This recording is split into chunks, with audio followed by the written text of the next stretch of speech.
بسم اللہ الرحمن الرحیم۔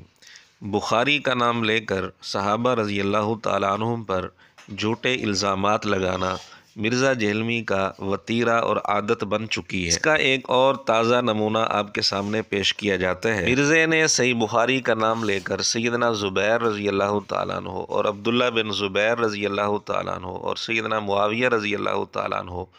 ان کے متعلق جو زبان استعمال کی ہے، جو غلط انداز اختیار کیا ہے، اس کو سننے سے پہلے صحیح بخاری کی وہ حدیث آپ کے سامنے پیش کی جاتی ہے۔ صحیح بخاری حدیث نمبر 3129 پر امام بخاری رحمۃ اللہ علیہ نے باب قائم کیا ہے،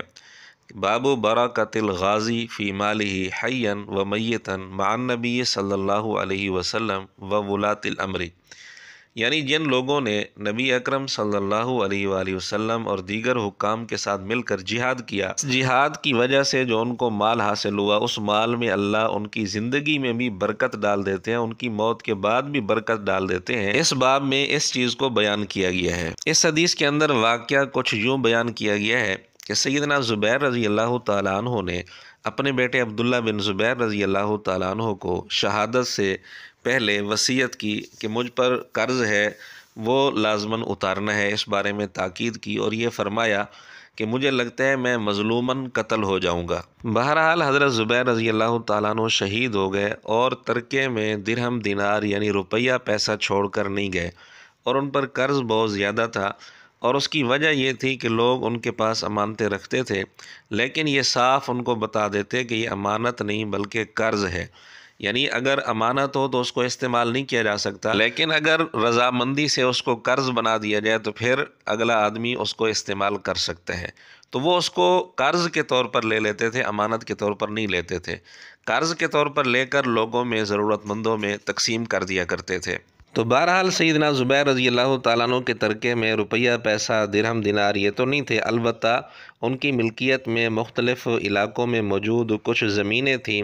اور کچھ زمینیں انہوں نے خریدی ہوئی تھیں، جو مال جہاد کی برکت سے ان کے پاس آیا تھا، اس مال کے بدلے انہوں نے زمینیں خریدی ہوئی تھیں، تو زمینیں ان کی ملکیت میں تھیں۔ عبداللہ بن زبیر رضی اللہ تعالیٰ عنہ نے وہ زمینیں بیچ کر سیدنا زبیر رضی اللہ تعالیٰ عنہ کا قرض ادا کیا، قرض بھی ادا ہو گیا اور ورثاء کے حصے میں بھی کافی سارا مال آ گیا۔ تو اس طرح اللہ رب العزت نے سیدنا زبیر رضی اللہ تعالیٰ عنہ کے مال میں برکت رکھ دی، چونکہ وہ غازی تھے، آقا علیہ الصلوۃ والسلام کے ساتھ مل کر جہاد کیا تھا، اور اسی طرح خلفائے راشدین کے دور میں بھی جہاد کیا تھا، تو غازی کے مال میں اللہ رب العزت نے برکت رکھ دی۔ ویسے بھی عشرہ مبشرہ میں سے ہیں، آقا علیہ الصلوۃ والسلام نے ان کو حواری کہا ہے، اور نبی پاک صلی اللہ علیہ وسلم نے ان کے متعلق یہ کہا کہ میرے ماں باپ تجھ پر قربان، یعنی سیدنا زبیر رضی اللہ تعالیٰ عنہ کی یہ خصوصیت ہے کہ انہیں آپ علیہ الصلوۃ والسلام نے یوں فرمایا، میرے ماں باپ تجھ پر قربان۔ تو یہ آپ علیہ الصلوۃ والسلام کے خاص صحابی، آپ کے ساتھ مل کر جہاد کرنے والے، ان کے مال میں اللہ نے برکت رکھ دی۔ امام بخاری رحمۃ اللہ علیہ نے بھی باب قائم کر کے اس واقعہ کو پیش کر کے یہ تأثر دیا، یہ ثابت کیا کہ اللہ رب العزت نے زبیر رضی اللہ تعالیٰ عنہ کے مال میں برکت رکھ دی۔ اب دیکھیں امام بخاری رحمۃ اللہ علیہ اس واقعہ کو کس انداز سے پیش کرنا چاہتے ہیں کہ سیدنا زبیر رضی اللہ تعالیٰ عنہ کا مقام، ان کی فضیلت نمایاں ہو رہی ہے کہ اللہ نے ان کے مال میں برکت رکھ دی، لیکن مرزا جہلمی چونکہ گندا ذہن رکھتا ہے، گندا دماغ رکھتا ہے، اس لیے اس اچھی بات سے بھی مرزا جہلمی نے غلط نتیجے نکالنا شروع کر دیے۔ اب اس واقعہ کو بیان کرتے ہوئے مرزے نے جو کچھ کہا ہے پہلے آپ وہ سن لیں۔ ٹھیک ہو گیا، ٹھیک ہو گیا۔ آپ کو حیران کن بات بتاؤں، یہ لوگوں کو یقین نہیں آئے گا، آپ بخاری شریف کھولیں۔ جی کھول لی بخاری شریف، اور یقین اس لیے نہیں آئے گا کہ آپ کے بارے میں ہمیں پتہ ہے کہ آپ نے جھوٹ ہی بولنا ہوتا ہے، جھوٹے الزامات ہی لگانے ہوتے ہیں، اور نام استعمال کرنا ہوتا ہے بخاری کا، اور مرزے کو یہ بھی پتہ ہے کہ جب میں نے بخاری کا نام لے لیا، اب میرے شاگرد اندھے ہیں، انہیں کوئی توفیق نہیں ہوگی کہ وہ اصل کتاب کھول کر خود دیکھ لیں۔ مرزے کے شاگردوں کا کام صرف یہی ہے کہ مرزے کی بات پر آنکھیں بند کر کے یقین کر لینا۔ حضرت زبیر جب شہید ہوئے نا، آج کے اربوں روپے کے مقروض تھے، سرکار کروڑوں نہیں، اربوں، وہ آپ سونے کی ویلیو کیلکولیٹ کریں آج کے حساب سے۔ جی جی۔ اب آپ سوچیں گے حضرت زبیر عشرہ مبشرہ، اور وہ جنگ جمل سے ایک دن پہلے اپنے بیٹے کو کہہ رہے ہیں، بخاری کے الفاظ ہیں کہ ہو سکتا ہے میں کل مارا جاؤں، تو تم نے میرا قرض اتار دیا۔ مرزے نے یہاں پوری بات نہیں کی، انہوں نے یہ کہا تھا کہ مجھے لگتا ہے میں مظلوماً قتل ہو جاؤں گا، یہ لفظ مرزا کھا گیا۔ جبکہ دوسری ایک ضعیف روایت مرزے نے پیش کی، نبی پاک صلی اللہ علیہ وسلم نے حضرت زبیر رضی اللہ تعالیٰ عنہ سے فرمایا تھا جب تیرا اور علی کا جھگڑا ہوگا تو ظالم ہوگا۔ وہ روایت سند کے اعتبار سے ضعیف ہے، اس پر ہم کلپ بنا چکے ہیں، لیکن وہ روایت تو اس نے بیان کی۔ بخاری کے اندر جو یہ بات تھی کہ میں مظلوماً قتل ہوں گا، یہاں مظلوم کا لفظ مرزا کھا گیا۔ اب آپ سوچیں گے کہ اس کے اوپر قرض اربوں روپے کا ہے، وہ کتنے کی انہوں نے؟ ہوا یہ تھا کہ اس زمانے میں بینک نہیں ہوتے تھے، لوگ جو ہے وہ بڑے لوگوں کے پاس اپنی مانتے رکھواتے تھے، وہ مانتے انہوں نے رکھوا دی، آگے انہوں نے وہ بھی غریبوں میں بانٹنی شروع کر دی۔ ادھار تو ادھار نہیں ہوتا ہے، حضرت علی کو نہیں تھے حضور ڈیوٹی لگا کے کہ مانتے واپس کرنی ہے،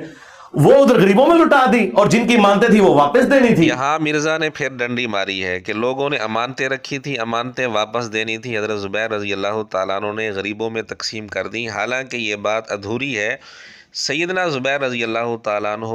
نے اسی وقت لوگوں سے یہ بات واضح طور پر کہہ دی تھی کہ یہ امانت نہیں، یہ قرض ہے، لیکن مرزا جیلمی ابھی تک ان کو امانتیں بنا کر پیش کر رہا ہے، جبکہ امانت کے اندر خیانت کرنا یہ تو گناہ ہے، اور اگر کوئی آدمی کسی کے پاس امانت رکھتا ہے اور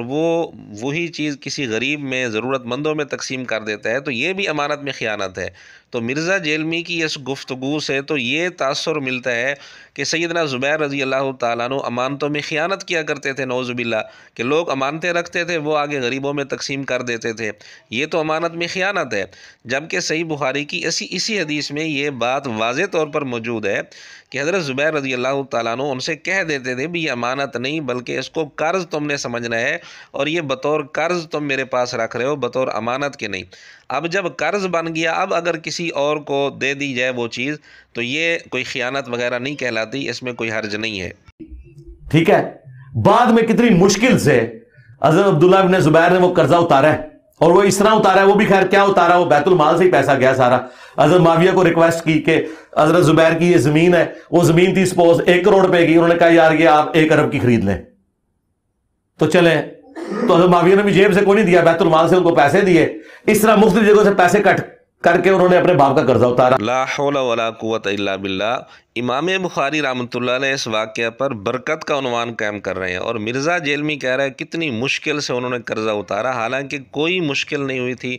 بڑی آسانی سے قرضہ اتر گیا تھا۔ جب انہوں نے زمین بیچی ان کی اور زمین بیچ کر قرضہ اتارا، اس میں کوئی دقت ان کو پیش نہیں آئی۔ اور سب سے بڑھ کر جو اس نے انتہائی گھٹیا الزام لگایا سیدنا معاویہ رضی اللہ تعالیٰ عنہ پر کہ 1 کروڑ کی زمین تھی، 1 ارب روپے کی انہوں نے خرید لی، اور اپنی جیب سے پیسہ نہیں دیا بلکہ بیت المال سے دیا۔ انتہائی گھٹیا اور جھوٹا الزام لگایا، اور مرزے نے جو سیدنا معاویہ رضی اللہ تعالیٰ عنہ پر بیت المال میں گھپلے کا اور کرپشن کا جو الزام لگایا ہے، اس الزام کے اندر عبداللہ بن زبیر رضی اللہ تعالیٰ عنہ کو بھی اس جرم کے اندر شریک کر لیا، کیونکہ ظاہر ہے ان کو بھی جب پتہ تھا کہ بیت المال میں سے یہ سب کچھ ہو رہا ہے اور اتنا بڑا گھپلا ہو رہا ہے، وہ جب تیار ہو گئے، وہ اگر راضی ہو گئے تو اس کا مطلب وہ بھی جرم میں شریک ہیں۔ تو مرزے نے نعوذ باللہ سیدنا معاویہ رضی اللہ تعالیٰ عنہ، سیدنا عبداللہ بن زبیر رضی اللہ تعالیٰ عنہ دونوں کو اتنا بڑا مجرم ظاہر کر کے پیش کیا، حالانکہ یہ سراسر جھوٹ ہے۔ اصل بات یہ تھی کہ سیدنا زبیر رضی اللہ تعالیٰ عنہ کی جو زمینیں تھیں مختلف علاقوں میں، ان میں ایک زمین تھی غابہ علاقے میں، وہ زمین سیدنا زبیر رضی اللہ تعالیٰ عنہ نے 1,70,000 میں خریدی تھی، لیکن فروخت ہوئی 16 لاکھ میں۔ اب اتنا عرصہ پہلے خریدی ہوئی زمین تھی، پھر اس کو انہوں نے آباد کیا، پھر اتنے عرصے کے بعد وہ 16 لاکھ کی فروخت ہو رہی ہے، تو اس میں کون سے اعتراض کی بات ہے؟ قیمتیں زمین کی ویسے بھی بڑھتی رہتی ہیں، لیکن اصل بات جو آپ کو بتانا مقصود ہے وہ ہے اسی روایت کے اندر ہے کہ حضرت زبیر رضی اللہ عنہ کی جائیداد فروخت کر کے ان کا قرض ادا کر دیا گیا۔ جب تمام قرض کی ادائیگی ہو گئی تو ابھی غابہ کی جائیداد میں سے 4.5 حصے باقی تھے جو فروخت نہیں ہوئے تھے۔ تب عبداللہ بن زبیر رضی اللہ عنہ حضرت معاویہ رضی اللہ عنہ کے پاس ہے، وہاں عمر بن عثمان، منذر بن زبیر اور ابن زما بھی موجود تھے، یعنی یہ 3 حضرات حضرت معاویہ رضی اللہ عنہ کے پاس موجود تھے، یہ کل 4 حضرات ہو گئے۔ حضرت معاویہ رضی اللہ تعالیٰ عنہ نے پوچھا غابہ کی کتنی قیمت لگی ہے؟ انہوں نے بتایا کہ ہر حصے کی قیمت 1 لاکھ طے ہوئی ہے۔ حضرت معاویہ رضی اللہ عنہ نے کہا کتنا باقی رہ گیا ہے جو فروخت نہیں ہوا؟ ابن زبیر رضی اللہ عنہ نے بتایا 4.5 حصے باقی رہ گئے ہیں۔ تو حضرت منذر بن زبیر نے کہا میں ایک حصہ 1 لاکھ میں لیتا ہوں۔ عمر بن عثمان نے بھی دوسرا حصہ 1 لاکھ میں لے لیا۔ ابن زما بھی تیسرا حصہ 1 لاکھ میں انہوں نے خرید لیا، یعنی ان تینوں حضرات نے ایک ایک حصہ 1 لاکھ میں خرید لیا، باقی بچ گیا 1.5 حصہ۔ تو حضرت معاویہ رضی اللہ عنہ نے پوچھا اب کتنا باقی رہا؟ ابن زبیر رضی اللہ عنہ نے کہا 1.5 حصہ باقی رہ گیا۔ انہوں نے فرمایا کہ وہ 1.5 حصہ میں 1.5 لاکھ کا خرید لیتا ہوں۔ اب یہاں غور کرنے کی بات ہے، فی حصہ 1 لاکھ قیمت طے ہوئی تھی، ریٹ مقرر ہوا تھا، اور اسی ریٹ کے مطابق ہی سیدنا معاویہ رضی اللہ تعالیٰ عنہ نے زمین خریدی، اور اکیلے سیدنا معاویہ رضی اللہ تعالیٰ عنہ نہیں تھے، باقی جو 3 حضرات بیٹھے تھے انہوں نے بھی ایک ایک حصہ خریدا تھا۔ حضرت معاویہ رضی اللہ عنہ نے 1.5 حصہ خریدا تھا 1.5 لاکھ کا، اور یہ قیمت طے شدہ ریٹ کے بالکل مطابق تھی، زیادہ نہیں تھی۔ اب اصل بات تو یہ تھی، لیکن مرزے نے بات کو کہاں سے کہاں تک پہنچا دیا کہ جی 1 کروڑ کی زمین تھی، اور انہوں نے کہا حضرت معاویہ سے کہ مجھ سے 1 ارب کی لے لو۔ پھر انہوں نے 1 ارب کی لے لی، اور وہ پیسے بھی اپنی جیب سے نہیں دیے بلکہ بیت المال سے دیے، نعوذ باللہ۔ اب آپ خود فیصلہ کریں، باقی 3 حضرات وہ تو حکمران نہیں تھے نا، وہ تو خلیفہ نہیں تھے، بیت المال پر ان کا تو کنٹرول نہیں تھا نا۔ وہ جب اپنی جیب سے 1 لاکھ روپیہ دے رہے ہیں اور زمین خرید رہے ہیں، تو حضرت معاویہ رضی اللہ تعالیٰ عنہ کے لیے جیب سے 1.5 لاکھ ادا کرنا کیا مشکل تھا؟ کیا باقی 3 حضرات کے متعلق بھی یہی کہا جائے گا کہ انہوں نے بھی اپنی جیب سے نہیں دیے تھے بلکہ بیت المال سے ہی اٹھا کر دے دیے تھے؟ تو سیدنا معاویہ رضی اللہ عنہ پر 2 بڑے بڑے الزامات اس نے لگائے۔ ایک تو یہ ہے کہ 1 کروڑ کی زمین 1 ارب میں خرید لی تھی، یہ بالکل جھوٹ ہے۔ بخاری کی روایت بتا رہی ہے کہ جو ریٹ طے ہوا تھا سیدنا معاویہ رضی اللہ عنہ نے اسی ریٹ پر لی تھی۔ اور دوسرا بہت بڑا جو الزام لگایا کہ اپنی جیب سے پیسے نہیں دیے، بیت المال سے دیے، یہ بھی سراسر جھوٹ ہے، اس کا کہیں کوئی ثبوت نہیں ہے۔ یہاں تک تو بات تھی ابن زبیر رضی اللہ عنہ اور حضرت معاویہ رضی اللہ تعالیٰ عنہ کے معاملے کی، جس میں مرزے نے 2 بڑے جھوٹ بولے اور بڑے الزام لگائے حضرت معاویہ رضی اللہ عنہ پر۔ اور جب یہ الزام سیدنا معاویہ رضی اللہ تعالیٰ عنہ پر لگے گا تو اس میں سیدنا ابن زبیر رضی اللہ تعالیٰ عنہ بھی شریک ہوں گے، نعوذ باللہ۔ خیر، بخاری کی اسی روایت میں آگے یہ بھی ہے، راوی کہتے ہیں کہ حضرت عبداللہ بن جعفر نے اپنا حصہ امیر معاویہ رضی اللہ عنہ کے ہاتھ 6 لاکھ میں فروخت کیا۔ اصل میں عبداللہ بن جعفر رضی اللہ تعالیٰ عنہ نے 4 لاکھ قرض لینا تھا زبیر رضی اللہ تعالیٰ عنہ سے، تو انہوں نے اس 4 لاکھ قرض کے بدلے غابہ میں سے زمین کا کچھ حصہ، جتنا حصہ بنتا تھا، یعنی فی حصہ 1 لاکھ طے ہوا تھا، تو 4 حصے انہوں نے اس قرض کے بدلے لے لیے۔ اور یہ ساری بات اسی روایت کے اندر، اسی حدیث کے اندر موجود ہے۔ دوسرے لفظوں میں انہیں غابہ کی زمین میں سے کچھ حصہ 4 لاکھ کا پڑا، اور انہوں نے سیدنا معاویہ رضی اللہ تعالیٰ عنہ کو 6 لاکھ کا بیچ دیا، یعنی 2 لاکھ کے نفع کے ساتھ۔ اب یہاں بھی کیا نعوذ باللہ یہی کہا جائے گا کہ سیدنا معاویہ رضی اللہ عنہ نے 6 لاکھ بیت المال سے دیا تھا، اپنی جیب سے نہیں دیا تھا؟ تو اس کا مطلب پھر اس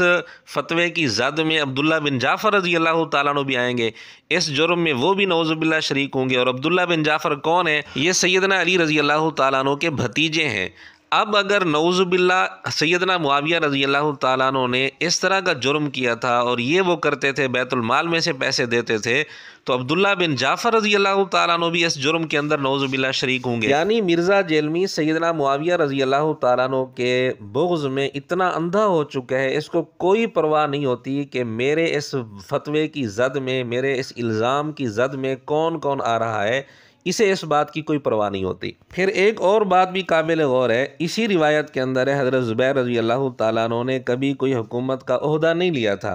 اس کے عہدے لیے بغیر سیدنا زبیر رضی اللہ تعالیٰ عنہ کے پاس اربوں کی، آج کل کے حساب سے اربوں کی پراپرٹی تھی، جائیداد تھی۔ تو سیدنا معاویہ رضی اللہ تعالیٰ عنہ کے پاس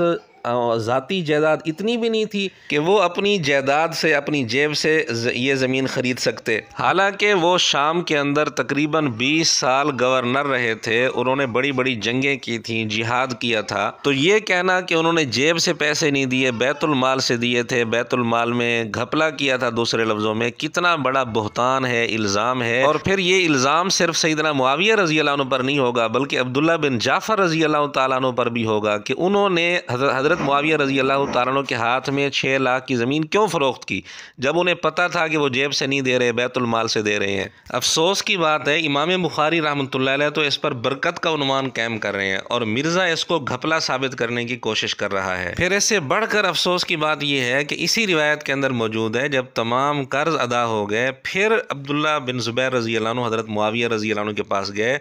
جب تمام قرض ادا ہو گئے تو اس کے بعد حضرت معاویہ رضی اللہ تعالیٰ عنہ نے 1.5 حصہ 1.5 لاکھ کا خریدا تھا، باقیوں نے بھی خریدا تھا ایک ایک حصہ۔